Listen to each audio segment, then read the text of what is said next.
Hello and welcome to Under the Hard Hat. This is a podcast for all things safety, and my name is Brian Mesmer at Mesmer Safety on all the social medias. Today is Monday, August 1st, 2022, and we are going to talk about aerial lifts, also known as mobile elevated work platforms. And remember, we in safety like to make everything an acronym.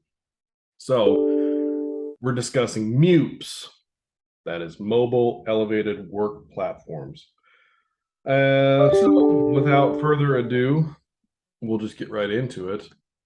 First and foremost, train and test operators before use. There's a lot of things that we have to do before use, also and including inspect the lift prior to use. That means before use.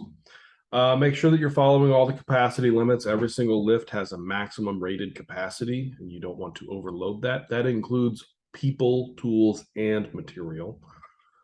Keep your lift on firm and level ground. That also goes into the next one. Do not overload building floor capacities. Too many lifts in one area. Be aware of your work environment. So keep your distance from power lines. Make sure that you're aware of using a lift in an area with poor ventilation, and be aware of wind ratings for lifts and follow them. Those are usually about 28 miles per hour. I would also say your work environment includes the ground you're working on. So when I do a lift inspection, I walk the path of travel before I travel the path to look for divots or things that have been taken out of the ground, holes, etc.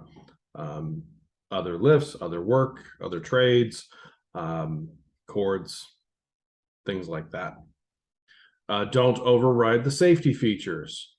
Make sure when you're operating the lift, you're focusing on operating the lift. Wear the correct PPE. So in scissor lifts, OSHA does not necessarily require fall protection. However, some general contractors do. And therefore, when a GC says we wear a harness in a lift, we wear the harness in the lift. Make sure that you put the extension deck back in before you go down, and then make sure you're putting the pins in the extension deck when you're using the extension deck. And then lastly, the three main causes of deaths when using MEWPs, mobile elevated work platforms, are falls, electrocutions, and collapse or tip overs. And unfortunately, I have been a part of a couple of the collapse or tip over incidents, and those are definitely not fun. And there's always something we can learn. That's one of the main reasons I say walk the path of travel during your pre-use inspection. If you have any other questions related to mobile elevated work platform usage, you can certainly reach out to your company's safety representative. You could message me directly. You could look at our policy under section 12.2 of our health and safety manual, or you can just you can ask your foreman. I suppose that's another one. They're the experts. They operate the MEWPs more than I do. But certainly don't suffer in silence. Make sure you do ask the questions. Don't forget to subscribe to get the latest and greatest information. You may be thinking to yourself, hey, Brian, how do I subscribe to your podcast? I want to listen to this. I want it to automatically download to my phone so I don't have to go seek this out.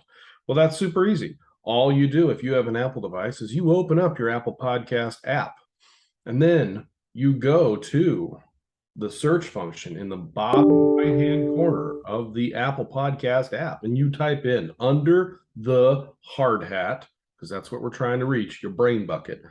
And then you hit the check mark that says, I want to subscribe. And that's in the top center part of the app. And that's how you do it.